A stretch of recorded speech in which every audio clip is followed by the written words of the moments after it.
into my personal submission. I live in Wigram and I work in Aranui. And I have submitted a number of times over the years on this annual plan, and I really believe that rates should be factored on an investment basis, that we need to see what we're doing in the long term. We need to take a long-term view and think about what are the costs of action now versus what are the costs of inaction later. And there are so many examples of that where we actually defer the costs to later, so we don't have to pay it, but it actually ends up far more expensive to do it later than it costs to do it now. And so that's how I approach rates rises. It is not about the percentage figure.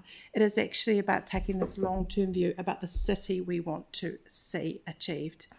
And so when I look at something like transport, which has got a significant part of the budget, what are the things that are going to be an investment for the future in support of public transport, in cycleways and safety improvements? And when I think about the congestion, because I'm caught up in the congestion just like everybody else, what is going to change that? It's probably not building more lanes and more roads. It is about getting people out of their cars into the alternative modes, like cycles, like buses, like, dare I say it in the future, rail. So that's what I think that our thinking needs to be out of, because that's actually what's going to save money in the long term in terms of road maintenance, because otherwise it's just going to keep going up and up and up and up. So to that view, I really support getting moving on the cycleway wheels to wings. That has been consulted many, many times. Getting moving on the safety improvements at the Breens Road lights. Getting moving on the Lincoln Road public transport corridor.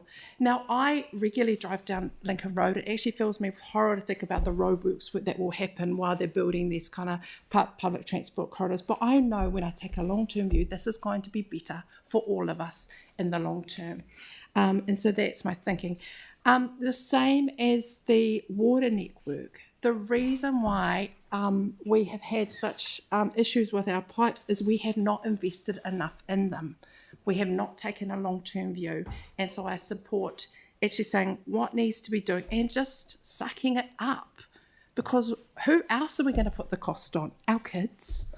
Like, I don't believe in that. We actually need to suck it up ourselves. And of course, I've got to mention big shout out to the parks and investment in the environmental space, because that's something I'm incredibly passionate about. And I think that sums me up. Thank you. Okay, I'd just like to go back to what you said about the park rangers. We are certainly very lucky to have those guys, or that group of people. If you want to stretch a dollar, they know how to stretch a dollar and get a lot done for it. So we're very lucky to have them. So thank you for bringing that up. Any other questions? Tyler. Kia ora, Marie. Just a quick one. Mark's not here, so I can't ask for him. Yeah. Thoughts on Amy's Awatea Springs? Oh, yes, that definitely needs to be done. It's incredibly dangerous, that intersection, and I'm really advocate for safety improvements in that space. Yeah. Thank you so much. Cool. And the last one was around the climate change part of things. Yeah. Every year, every term, yeah. Us as councillors always come to the hard conclusion of trying to figure out the intergenerational wellbeing aspect of things. And it requires a lot of things. One is cultural shift and changing the narratives. But the other one is implementation. So are you sort of asking for, when staff come to the table, that they look at the costings over a broader range in terms of the impact? Yeah, I think that we have a focus on the 3-year cycles.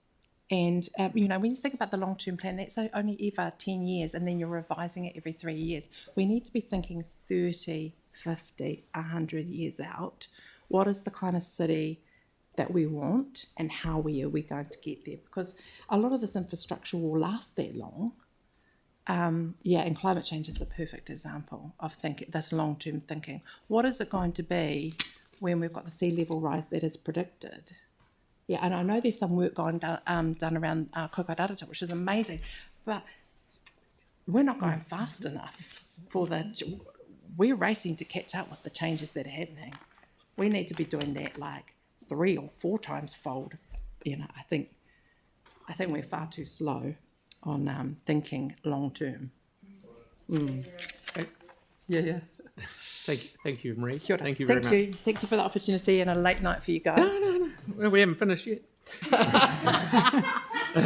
Ngā mihi. Kia ora. David, you've come in and jumped the queue. Well, welcome. Thank you.